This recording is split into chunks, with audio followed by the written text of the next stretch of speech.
আপনাদের মাঝে আরেকটা নতুন ভিডিও নিয়ে আসলাম। আশা করি পুরো ভিডিওটা ধৈর্য সহকারে দেখবেন। ভালো লাগলে লাইক শেয়ার কমেন্ট করে যাবেন। আজকে কথা বলবো কিভাবে বাংলাদেশে থেকে লোক আসে আর কিভাবে মালদ্বীপ লোক আসা যায়। অল্প টাকায় যদি আসতে চান মালদ্বীপ, আপনাদের আপনজন যদি কেউ থাকে তো কিভাবে আসবেন ওইটাই আমি বলবো ভিডিওতে। তো পুরো ভিডিওটা দেখবেন ধৈর্য সহকারে। ভালো লাগলে লাইক শেয়ার কমেন্ট করে যাবেন। আজকে 1.5 থেকে 2 লাখ টাকার বিনিময়ে আসা যাবে যদি আপনাদের আপনজন কেউ থাকে। ফ্রি ভিসা সিস্টেম ভিসা আছে কন্টাকে, এয়ারপোর্ট কন্টাকে নিয়ে আসবে। মালদ্বীপ কিন্তু ভাই ওইরকম না যে অন্য দেশের মতো যে ভিসা না থাকলে সাত পাড়িয়ে দেয়। মালদ্বীপ এমনও দেশ ভাই, মালদ্বীপ খালি এয়ারপোর্ট পার হয়ে আসলে দেখা যায় যে ভাই আর যে কোনো কোম্পানিতে কাজ করে খাইলে কাজের অভাব থাকে না, আর বেতনের সমস্যা হয় না, আর আপনি কাজ করেও খাইতে পারবেন। কি জন্যে বলি, মালদ্বীপ তেমন ধরে না। দেখা যায় সাগর এলাকার দেশ তো, অনেক দূরে দূরে আইল্যান্ড ও সাগরের মধ্যে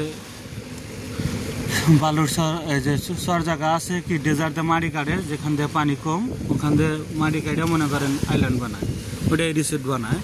তো ওখানে মনে করেন অনেক দূরে দূরে দেখা যায় কোম্পানির অনুমতি ছাড়া পুলিশ আসে না আসলে দেখা যায় যে আপনার আমিল্লার লোকও থাকে। আমিল্লা মানে এই যে দুবাই ভাষায় আমিল্লা বলে, আর বাংলাদেশে অবৈধ বাংলা ভাষায় বলে। তো ভাই যদি আসতে চান আসতে পারবেন অল্প টাকার বিনিময়ে। এটা আমি আর কি, যারা টাকা পয়সার সমস্যা, যারা আসতে চান, টাকা লাগে, অনেকে বলে যে 5 লাখ টাকা লাগবে, 4.5 লাখ টাকা লাগবে। তো আপনারা আইসা এই ফ্রি ভিসা কন্ট্রাক্টে যদি আইসা এয়ারপোর্ট কন্ট্রাক্টে আসা তারপরে কাজ করতে পারবেন। বেতন দেখা যায় তাদের থেকে পারলে কোম্পানির নামের লোকের থেকে 500-1000 টাকা বেতনও বেশি থাকবে। আপনি তারপরে আইসা দেখা গেল 5,000 10,000 টাকা দিয়েও যদি কাগজপাতি করা যায়। কাগজপাতি যদি করতে পারবেন, যে কোনো কোম্পানির নামেও হতে পারবেন। যে কোম্পানির নামে আসবেন এয়ারপোর্ট কন্ট্রাক্টে, ওই কোম্পানি থেকে অবজেকশন লেটার নিয়ে ফের আবার যে কোম্পানিতে কাজ করবেন ওই কোম্পানিতে যদি করেন আমি ফ্রি ভিসায় থাকবো না, কি যে কোনো কোম্পানির নামে সেটেল হয়ে যাব, যে মনে করেন আপনি করতে পারবেন, কাগজপাতি করতে পারবেন, কিছু টাকা খরচ হবে। তো মনে করেন এই মুহূর্তে আপনি 3 লাখ টাকার মতো বাঁচল। 3 লাখ টাকা বাঁচলে অনেক টাকাই।